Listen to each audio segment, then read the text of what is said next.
पॉझिटिव्हच्या आणखीन एका नव्या कोऱ्या सादरीकरणामध्ये आपणा सर्वांचं मनपूर्वक स्वागत आहे. काही दिवसांपूर्वी मुकुंद भालेरावांची माइंडफुलनेस एक नाम आहे. हा शब्द माइंडफुलनेस म्हणजे नाम आहे ग्रामरमध्ये. याच्यावरची एक इंग्रजी कविता संस्कृत भाषांतरासह आपणासमोर सादर केली होती आणि त्याचं रसग्रहण दिलेलं होतं आणि डिस्क्रिप्शन मध्ये त्याचं डिटेल्ड रसग्रहण ॲप्रिसिएशन दिलेलं होतं. त्या कवितेमुळे प्रेरित होऊन दुसऱ्या एका व्यक्तीला मनाबद्दल काहीतरी लिहिण्याची इच्छा झाली आणि ती व्यक्ती आहे पुण्याची मिरीशजी भेडसगावकर असं त्यांचं नाव आहे. एक सांस्कृतिक आणि सामाजिक चळवळीचे कार्यकर्ते आहेत. त्यांची आणि लाईफ पॉझिटिव्हची कधी भेट झाली नाही, काहीही ओळख नाही. पण मुकुंद भालेरावांनी ती कविता मला पाठवली आणि मला ती भावली म्हणून आपल्या समोर सहर्ष सादर करतो आहे. कवितेचं शीर्षक अफलातून आहे. हे मना मित्रा, मनाला मित्र मानलेला आहे आणि त्याचं इंग्रजी ट्रान्सलेशन मी केलेलं आहे. हे माय माइंड, हे माझ्या मना, हे माझ्या मित्रा, असं मी त्याचा इंग्रजीमध्ये भाषांतर करण्याचा प्रयत्न केलेला आहे. डाव्या बाजूला एक आर्टिफिशियल इंटेलिजन्सनी तयार केलेली एक कलाकृती आपल्या समोर दिसत आहे की मन केव्हा गवसतं त्याचं उत्तर ती कलाकृती देते आहे. जेव्हा तुम्ही चिंतनशील अवस्थेमध्ये असता तेव्हा तुमचं मनावर नियंत्रण असतं. एक साधू पुरुष सहजावस्थेमध्ये आहे. त्यांनी आपले शरीरावर पूर्ण ताबा मिळवलेला आहे, नेत्र बंद केलेले आहेत आणि तिसऱ्या नेत्राच्या ठिकाणी आपलं मन आणलेलं आहे आणि त्याच्या समोर जी आकृती दिसते आहे ती आकृती त्या व्यक्तीचं मन आहे, अशी ती कल्पना त्या कलाकाराने केलेली आहे. आता मन कुठे आहे हे कोणाला सांगता येत नाही, परंतु त्याच्या हृदयावर त्या व्यक्तीच्या अंतर्मनाने हात ठेवलेला आहे आणि मन त्या ठिकाणी आहे असं दाखवण्याचा त्या कलाकाराचा प्रयत्न आहे. चला तर बघूया ती कविता आणि त्या कवितेचं संस्कृत रूपांतर. आपण सगळे तज्ञ आहात, मान्यवर आहात, आपण सुशिक्षित आहात, त्यामुळे मी संस्कृत भाषांतर वाचून आपला वेळ घेणार नाही. बघूया मराठी मधली ही कविता. या कवितेच्या शीर्षकावरून मला संत रामदासांची आठवण झाली आणि त्यांचा मनाचा एक श्लोक आठवला. मना सज्जना भक्ती पंथेची जावे. आता किती मोठा अर्थ भरलेला आहे. स्वामी समर्थ रामदास हे समर्थ आहेत, जे रामाचे अवतार आहेत, जे हनुमानाचे उपासक आहेत, ज्यांनी 11 मारुतीची स्थापना महाराष्ट्रामध्ये केलेली आहे, असे समर्थ रामदास म्हणतात मनाला समजावून सांगताना, मना सज्जना. जर ते मन सज्जन असेल तर त्याला भक्ती मार्गाला जा असं सांगण्याची समर्थांना गरज का पडली, असा प्रश्न आपण विचारायला हवा. मना सज्जना भक्ती पंथेची जावे, याचा अर्थ असा की मनाला कुरवाळून गोंजारून त्याला योग्य मार्गाला लावणं आवश्यक आहे, हे समर्थ रामदास आपल्याला सांगतात आहे. आणि कवी पण हे मनमित्रा या शीर्षकाद्वारे तेच सांगतो आहे. कविता फार सोपी आहे, मुक्त छंदातली आहे, ती त्याचा अर्थ तुम्हाला समजणार आहे, त्यामुळे त्या अर्थावर मी काही बोलणार नाही. फक्त काही बारकावे जे मला दिसतात ते फक्त मी तुम्हाला सांगणार आहे. मन मानवाचे विलक्षण ऐसे, कधी गीत धुंद गाते, कधी ते विलाप, कुण्या व्यक्तीमध्ये गुंतून बसते, रम्य स्थळाशी ते राहते मग्न. मनाचा ठाव कोणाला समजला आहे? कोणालाच नाही. आणि म्हणून कवी म्हणतात की मन हे विलक्षण आहे. कधी ते धुंद गीत गात राहत, तर कधी ते दुःखी असत, विलाप करत, कधी ते कोणा व्यक्तीमध्ये गुंतून बसत, आणि मग गुंतता हृदय हे कमलदलाच्या पाशी. आलं लक्षात? असं ते एक भावगीत निर्माण होतं. कधी ते एखाद्या रम्य स्थळाशी एकरूप होऊन जात आणि मग्न राहत. आता रम्य स्थळावरून कवी वाळवंटामध्ये मनाला घेऊन जातात. कधी वाळवंटी होई प्रसन्न, पण वाळवंट आहे म्हणून ते रटाळ होत नाही, शुष्क होत नाही. वाळवंटामध्ये असणारी उष्णता, ऊर्जा, ती सुद्धा त्याला प्रसन्न करते. ते ऊन आणि त्या उन्हामध्ये चमकणारी वाळू सुद्धा मनाला कधी कधी प्रसन्न होतं. की पाणी नाही आहे परंतु पाण्याचा आभास आहे, अशा वाळवंटामध्ये सुद्धा ते प्रसन्न असतं. उद्यानात राही ते स्वमग्न, वाळवंटात आनंदी राहणार, प्रसन्न राहणार मन हिरव्यागार उद्यानामध्ये, फुलांनी बहरलेल्या उद्यानामध्ये ते स्वमग्न होऊन जात. मन हे कधी गुणी बाळ असत, तर ते कधी कधी उद्दंड असं बालक बनत. आणि मग या मनाला जर व्यवस्थित ठेवायचं असेल तर मानवाला कार्यमग्न व्हावं लागेल. अवखळ अश्व अथवा वावटळ. आता कधी कधी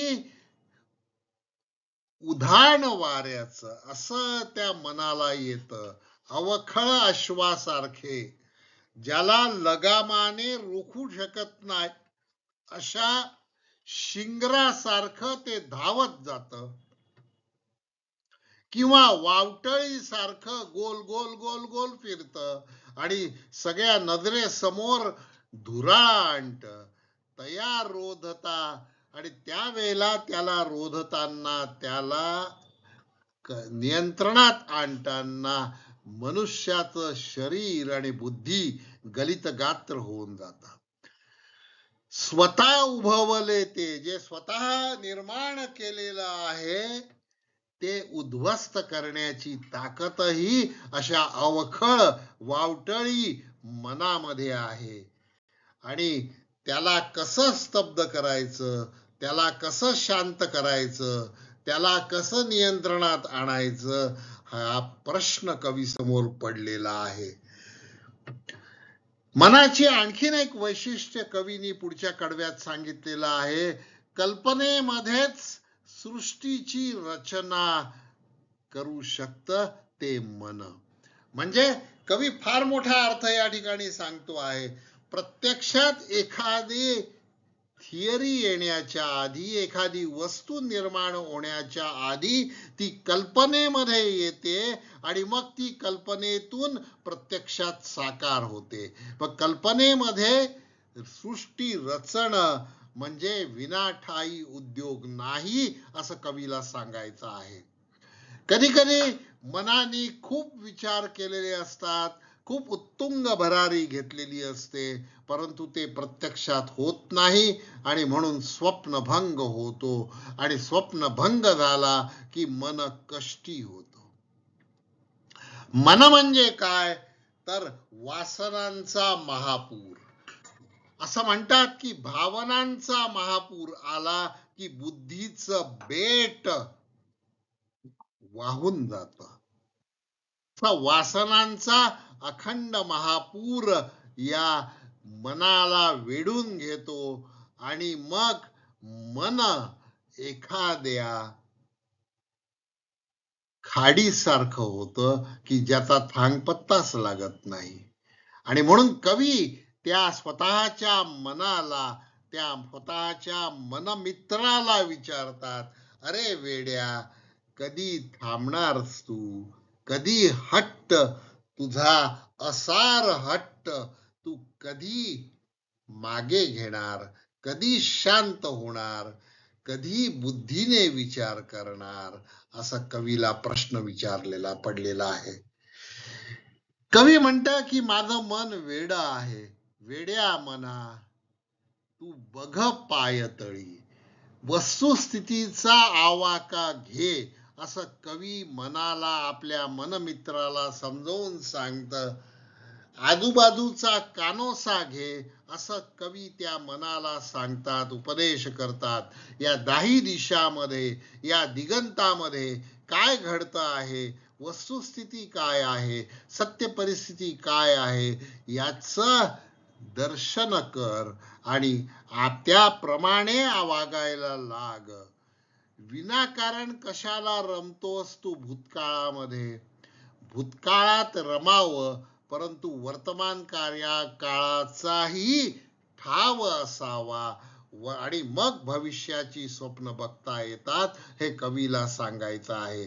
मन केवळ जर भूतकाळात रमत असेल आणि वस्तुस्थितीचा जर त्याला आवाका नसेल, तर उत्तम भविष्यासाठी तो काही कार्य करू शकत नाही. नुसत्या कल्पना काही उपयोगाच्या नाही. त्या कल्पनामध्ये सत्य असायला हवं, वस्तुस्थितीचं ज्ञान असायला हवं, असं कवी सांगतो आहे. मन मित्र आहे असं म्हटल्यानंतर कवी निरनिराळ्या प्रकारचे विशेषण वापरतो आहे, उद्बोधन वापरतो आहे. त्या मनाला सख्या म्हणतो आहे. हे सख्या, वर्तमानी स्थिर का न होशी, असा एक प्रश्न विचारतो आहे. सत्य हेच आहे जाणून हृदयी, धावू नको अविश्रांत, विनाकारण धावून स्वतःला शिणवू नको. तुला जगाचा नियंता, जगाचा चालक, जगाचा मालक, जगाचा सृष्टीकर्ता, जगाचा राखणकर्ता, जगाचा निर्माता हा तुझ्या हाती लागणार नाही. आणि तो जर हाती लागायचा असेल तर तुला चिंतनशील व्हावं लागेल, असं कवी अप्रत्यक्षपणे सांगतात आहेत.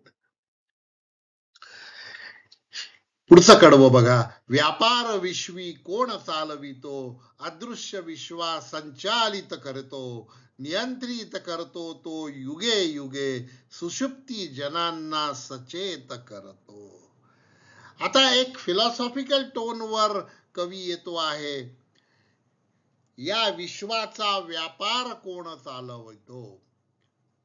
त्रिखंडामध्ये असणारा हे विश्व, अवकाश, आकाश, पृथ्वी आणि पाताळ अशा सर्व ठिकाणी असलेलं हे विश्व, याचा व्यापार कोण चालवितो, असा कवीला प्रश्न पडला आहे. नव्हे, कवी हा प्रश्न मनाला विचारतो आहे. अदृश्य विश्व संचालित करतो, जे दृष्टीच्या पलीकडचं सुद्धा विश्व आहे याची जाणीव कवी करून देतो की विश्व हे अथांग आहे.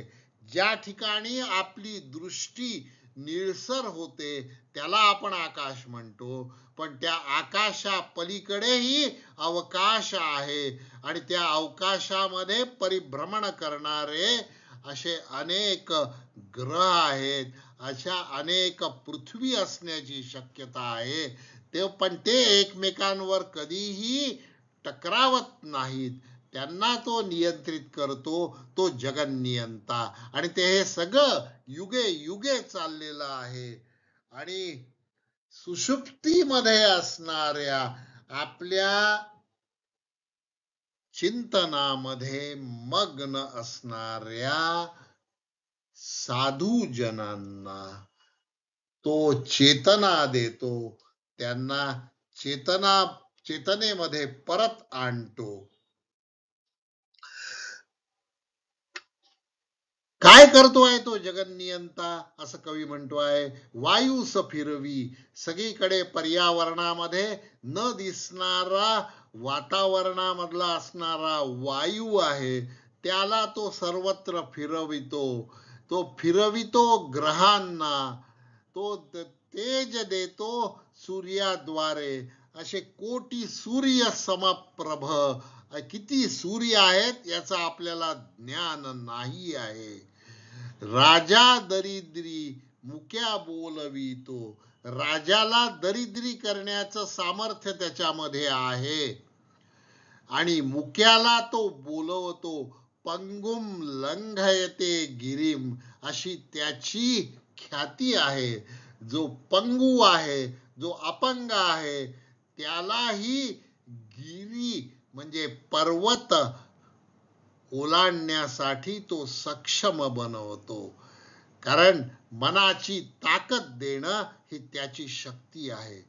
हृदयात स्पंदन, हृदयामध्ये पडणारे ठोके तो व्यवस्थित पाडतो, व्यवस्थित ठेवतो. हे त्याचंच कार्य आहे. हृदयामधलं घड्याळ, रक्तचाप सगळं नियंत्रणात तो ठेवतो.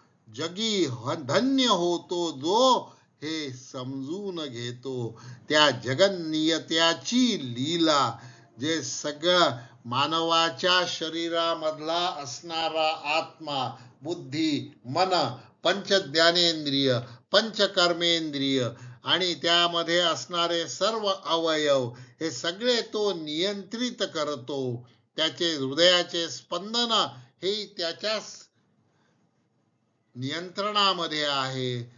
सगळ्या पर्यावरणामध्ये असणारा वायू त्याच्या नियंत्रणामध्ये आहे. सगळे ग्रह आणि तारे त्याच्या नियंत्रणामध्ये आहेत. आणि असा जगन्नियंता आहे. तो समजून घेण्याचा प्रयत्न कर, असं मनमित्राला कवी सांगतो आहे. पुढचं कडवं बघा. सख्या मना तू, पुन्हा कवी मनाला सख्या म्हणतो आहे. मला रामदास स्वामींची परत आठवण होते. आणि रामदास स्वामी म्हणतात, मना सज्जना, हे सज्जन मना. तसं कवी या ठिकाणी सख्या मना, तू आता शांत हो, शांत हो, शांत हो. जगी स्नेह सारा. तू काय करायचं आहे? जगामध्ये स्नेहाचा वर्षाव करायचा आहे, मैत्रीचा वर्षाव करायचा आहे, द्वेषाची समाप्ती करायची आहे. स्नेह, सगळ्या जगामध्ये स्नेह पसरव, हे काम तुझं आहे. सर्वानुभूती तो हृदयी मने असे तो, सगळ्या प्राण्यांमध्ये, सर्व मानवांमध्ये, हृदयामध्ये तोच परमात्मा आहे, तोच आत्मा आहे, त्यातच रूप आहे. आणि तुला काय करायचं आहे? स्नेहाचा संदेश संपूर्ण जगात पसरवायचा आहे. आणि तू प्रेमाने आर्द्र हो, प्रेमार्द्र हो. सखया अंतरिक्षी असा तू, अंतरिक्षामध्ये सुद्धा तू जाऊ शकतो, अशी तुझी शक्ती आहे. आणि या शक्तीचा वापर करून स्नेहाचा वर्षाव कर, प्रेमार्द्रतेचा वर्षाव कर, हे सख्या. ही मनावर लिहिलेली कविता तुम्हाला कशी वाटली ते कॉमेंट मध्ये नक्की लिहा. तुमच्या कॉमेंटमुळे कवी अधिक उत्साहित होईल आणि त्याच्या हातून सरस्वतीची सारस्वताची आणखीन सेवा घडेल अशी विनंती करतो आहे. ती सेवा या कवीकडून घडावी अशी माझी सरस्वती चरणी प्रार्थना आहे. हा व्हिडिओ कसा वाटला ते कॉमेंटमध्ये नक्की लिहा. आपण आपला वेळ, बुद्धी आणि मनाने याचं श्रवण केलं त्याबद्दल आपल्याप्रती कृतज्ञता व्यक्त करतो. धन्यवाद.